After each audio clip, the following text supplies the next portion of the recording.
Assalamualaikum warahmatullahi wabarakatuh. Salam sehat untuk kita semua, anak-anak negeri Indonesia tercinta.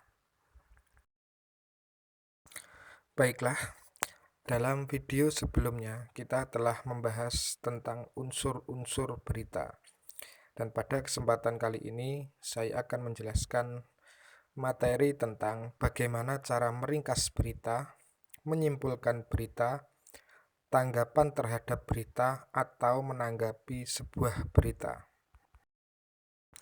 Ya, langsung saja kita masuk ke materi yang akan kita bahas. Meringkas berita. Meringkas berita berarti menulis ulang berita yang telah dibaca dalam bentuk pokok-pokok berita saja.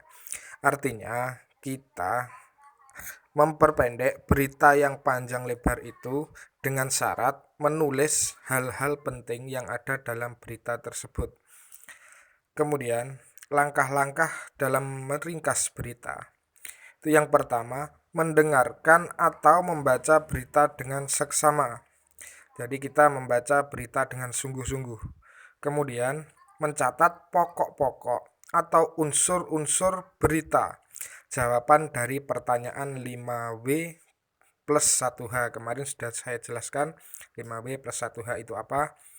Selanjutnya, menyampaikan kembali pokok-pokok atau unsur-unsur berita secara lengkap dan ringkas.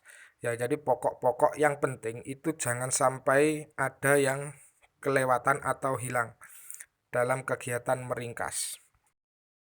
Jadi intinya, meringkas berita itu adalah menulis ulang berita dalam bentuk yang lebih pendek, namun tidak menghilangkan inti-inti berita atau pokok-pokok berita. Jadi meskipun berita itu dalam bentuk lebih pendek dari berita aslinya, namun isi dalam berita tersebut tetap lengkap. Selanjutnya, menyimpulkan isi berita. Menyimpulkan berita hampir sama dengan meringkas berita. Perbedaannya adalah meringkas itu kegiatan menulis pokok-pokok informasi berita, sedangkan menyimpulkan adalah menyeleksi pokok-pokok informasi untuk dijadikan kesimpulan akhir mengenai isi berita. Jadi intinya, menyimpulkan atau kesimpulan itu adalah intisari dari sebuah bacaan. Misalkan menyimpulkan berita berarti mencari intisari daripada berita tersebut. Kemudian ada beberapa langkah dalam menyimpulkan isi berita. Di antaranya mendengarkan berita dengan penuh konsentrasi. Kemudian mencatat pokok-pokok berita atau inti-inti berita itu dicatat. Menyajikan pokok-pokok berita menjadi kalimat. Jadi setelah dicatat, inti-intinya dijadikan menjadi sebuah kalimat. Kemudian menyimpulkan isi berita berdasarkan pokok-pokok berita. Yang terakhir, menyampaikan isi berita secara lisan atau tertulis. Jadi intinya setelah berita itu disimpulkan, kita bisa tahu apa inti dari berita yang telah kita baca. Selanjutnya, tanggapan terhadap berita. Menanggapi berarti kita memberikan penilaian atau kita mengevaluasi. Bentuk tanggapan ada dua macam. Yang pertama, bentuk tanggapan positif dan ada bentuk tanggapan negatif. Adapun beberapa bentuk tanggapan diantaranya, yang pertama, persetujuan. Persetujuan adalah tanggapan yang diberikan terhadap sesuatu, misalkan artikel, berita, atau informasi sesuai dengan hati dan pikiran kita. Persetujuan berarti kita menyetujui apa yang ditulis oleh sebuah berita atau dalam sebuah informasi. Yang kedua, sanggahan atau penolakan. Sanggahan atau penolakan berisi ketidaksetujuan terhadap solusi, saran, pendapat yang dikemukakan dalam sebuah berita atau sebuah informasi.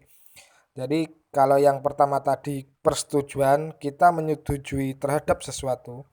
Sedangkan yang kedua adalah sebuah penolakan karena tidak sesuai dengan hati dan pikiran kita. Yang terakhir adalah saran. Saran merupakan salah satu bentuk tanggapan untuk menyempurnakan isi, pemakaian bahasa, dan struktur informasi yang diterima. Jadi saran ini adalah sebuah masukan dari kita atau pembaca kepada terhadap sebuah berita yang mungkin kurang bagus bahasanya atau kurang bagus dalam penyampaiannya. Lalu, apa saja yang perlu ditanggapi dari sebuah teks berita? Nah, ada beberapa aspek yang ditanggapi dari sebuah berita. Yang pertama, isi atau struktur berita. Yang harus ditanggapi pada bagian ini adalah tentang kebenaran berita dan kelengkapan berita. Jadi berita itu faktual atau tidak, nyata atau tidak, aktual atau tidak berita tersebut. Nah, itu yang perlu ditanggapi dalam isi atau struktur berita. Kemudian yang kedua, yang harus ditanggapi adalah bahasa yang digunakan pada berita. Yang ditanggapi pada bagian ini diantaranya adalah penggunaan kalimat pada berita, pilihan kata yang digunakan pada berita. Kalimat yang digunakan mudah dicerna atau mudah dipahami atau tidak. Kemudian kata-kata yang digunakan pada berita tersebut baku atau tidak, bagus atau tidak. Itu yang perlu ditanggapi dalam penggunaan bahasa pada berita. Oke, terima kasih. Itu tadi yang bisa saya sampaikan pada pembahasan kali ini. Sampai berjumpa kembali pada materi selanjutnya yang akan membahas tentang struktur dan kaidah bahasa pada berita. Sekian, wassalamualaikum warahmatullahi wabarakatuh.